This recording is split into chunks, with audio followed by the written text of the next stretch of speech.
Hey guys, how you doing? Hopefully you're doing okay. Going to read through quite a lot of this article. It's pretty lengthy, it's pretty detailed in regards to the subject at hand. There is a link in the description. If you appreciate the coverage, please do like, comment, subscribe, share the video as you see fit. It's in regards to a mass shooting event which occurred Sunday evening just before 7:30 p.m.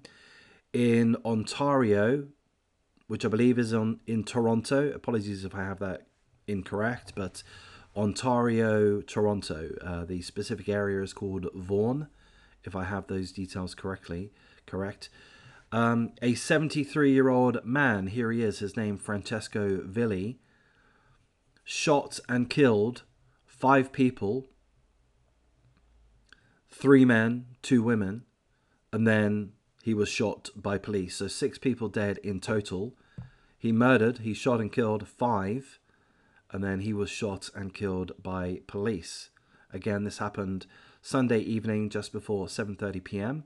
a town called Vaughan, Ontario in Toronto. If I've got the cities mixed up, apologies, but that's my understanding having gone through the details here. I might play a video in a short minute. I've not watched it yet, but we're going to see. That video shows this guy talking. I've not watched it, so perhaps that will be interesting. But I'll start by going through some of the details within the article. Police have confirmed that an angry condo resident, so condominium resident, an apartment block resident, has shot dead 3 men and 2 women. Now, this has happened after a 5-year feud with the apartment board. Okay, so there's been a 5-year feud between this guy, his name Francesco Villi, who's 73 years of age. He's been angry with the board that manages the apartment block, the condominium block. He's been angry with them. There's been a multi-million-dollar lawsuit against the company. The main claim in regards to that multi-million-dollar lawsuit is that he believes, Francesco Villi, the murderer, the mass shooter, believes that the building is emitting electromagnetic waves within his apartment, and those electromagnetic waves are making him ill. We've seen that kind of thing before. I used to watch the first couple of series of Better Call Saul, and if I recall, Saul's brother had a similar mental condition. He would literally wear tin hats, literally cover himself in certain material to save himself from what he believed to be the electromagnetic waves that were affecting his health. So I don't know, maybe this is a common mental ailment, a common paranoia perhaps. But this guy went so far as to enact a multi-million-dollar lawsuit. This issue has been dragging on for 5 years, and then this guy Sunday evening decided to shoot and kill 5 members of the condominium board. So he felt that they were in part responsible for the electromagnetic waves, which he believes were adversely affecting his health. So police have confirmed that the 5 that were killed were found in 3 separate units. Police arrived at the scene. There was an interaction with the shooter, Francesco Villi.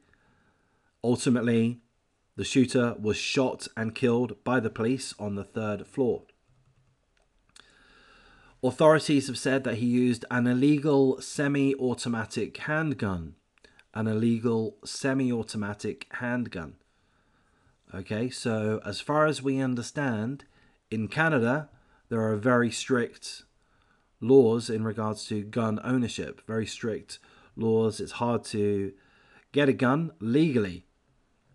This guy, a 73-year-old, he's not a gang member. He's not out there selling crack or selling weed or anything. I don't know what he does. I mean, I presume he's retired.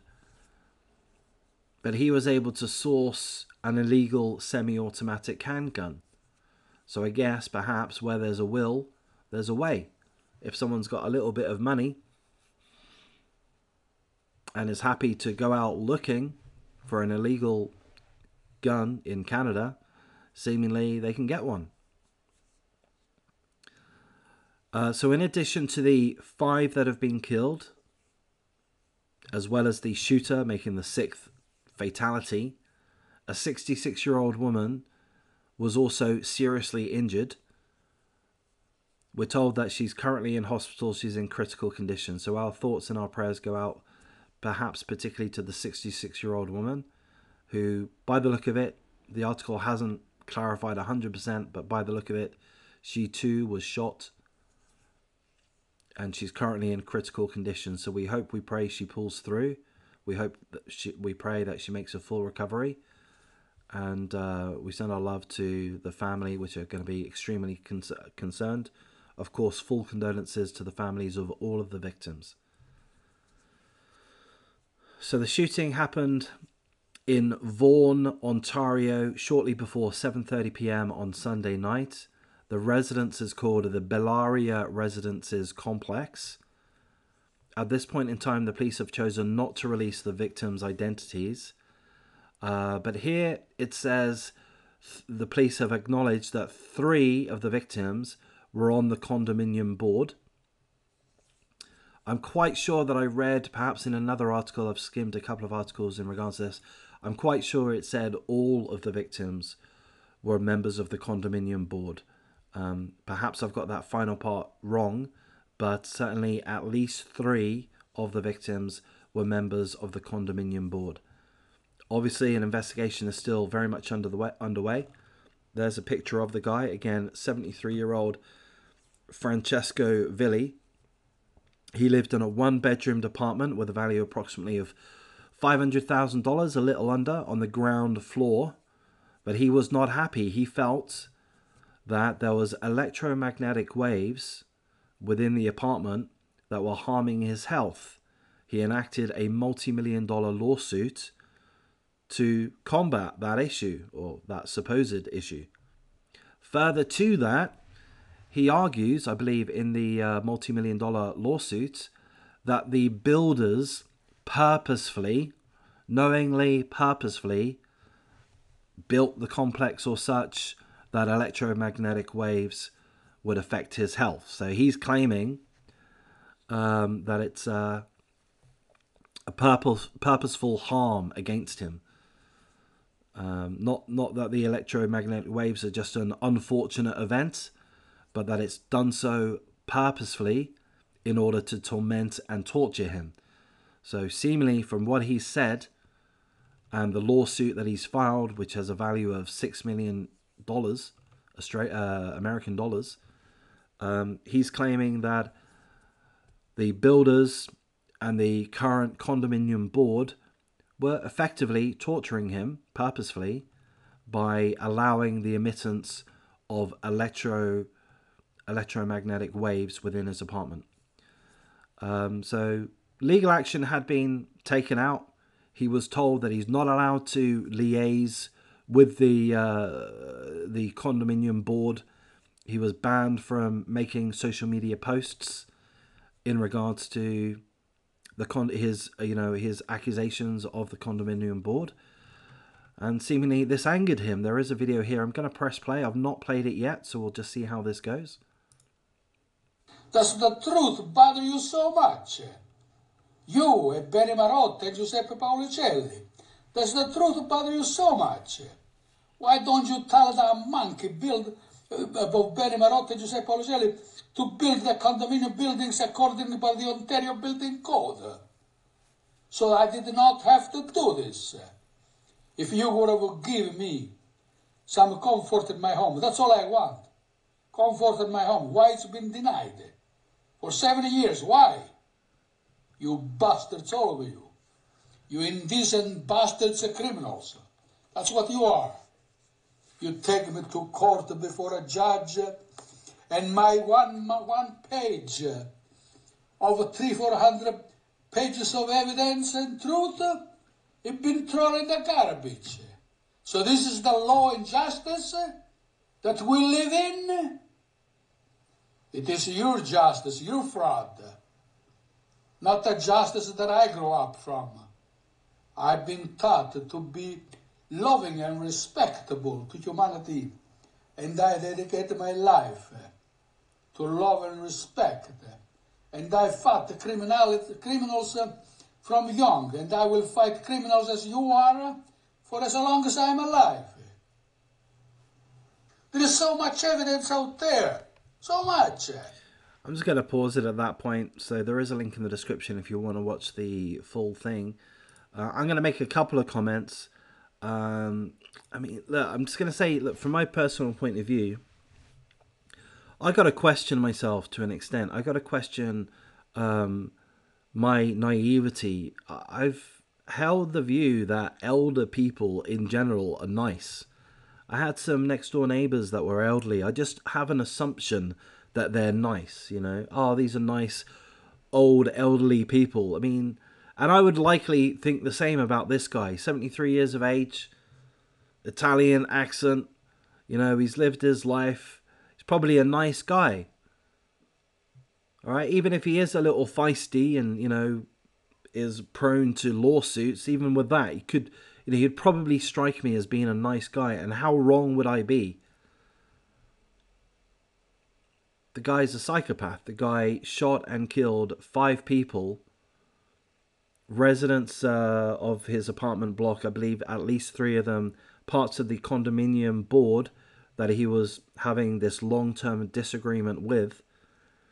He also severely injured, I presume, shot a 66-year-old woman who's currently in critical condition. That's not a nice guy kind of thing to do.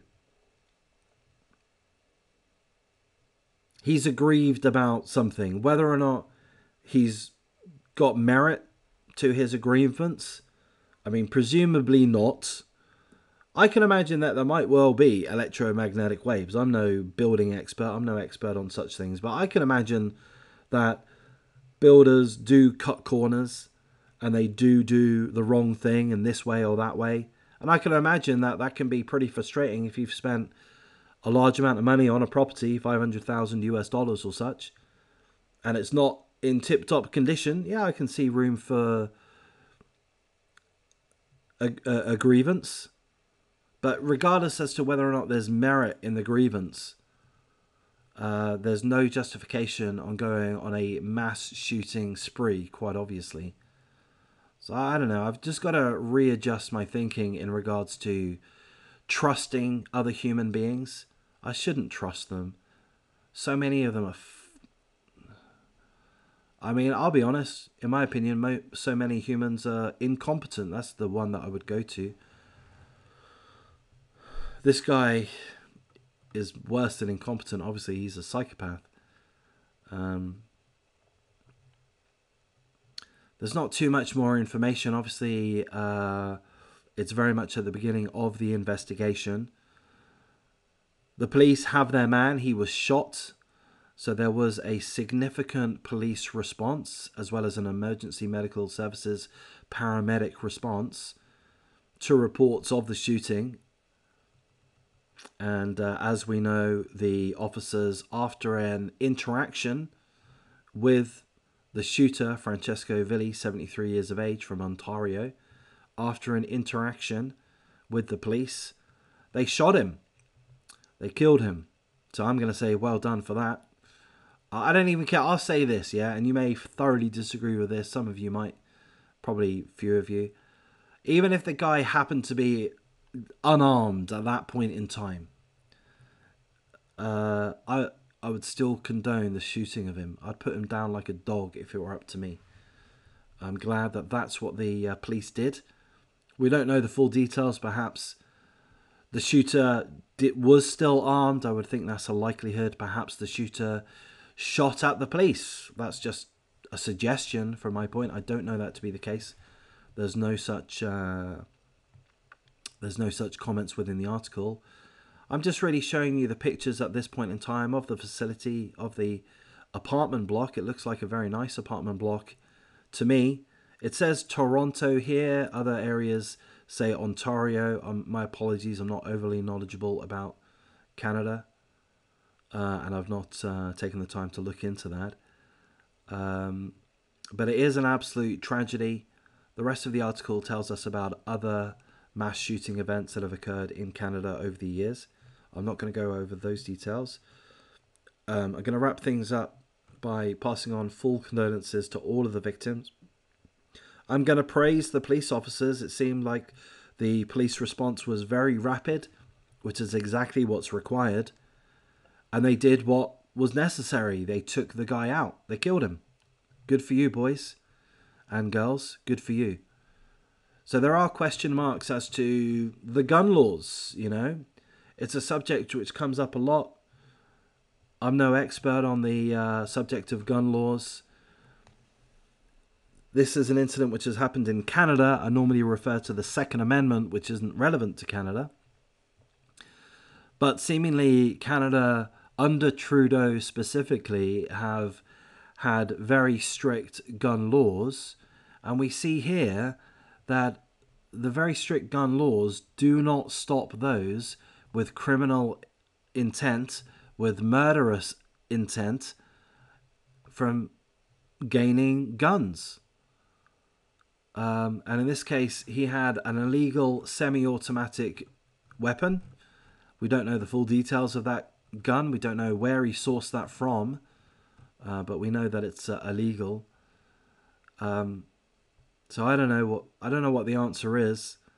It would be better if guns didn't exist, but that's not a part of the reality that we live in. I'm going to say, throw this in there too, especially given the opportunity to 3D print weapons. That's something that happens, or certainly the printing of certain parts of the weapons is a thing. Sourcing gun parts from overseas is a thing. Building them yourself is a thing. And with that, I don't know how you can completely eradicate these mass shootings. It's never going to happen. It's, unfortunately, as ugly as this is, it seems to be something that everyone just has to accept to one extent or another. It's a terrible, terrible thing to say, but that seems to be the reality of the situation. Francesco Villi, 73 years of age, you're a piece of shit.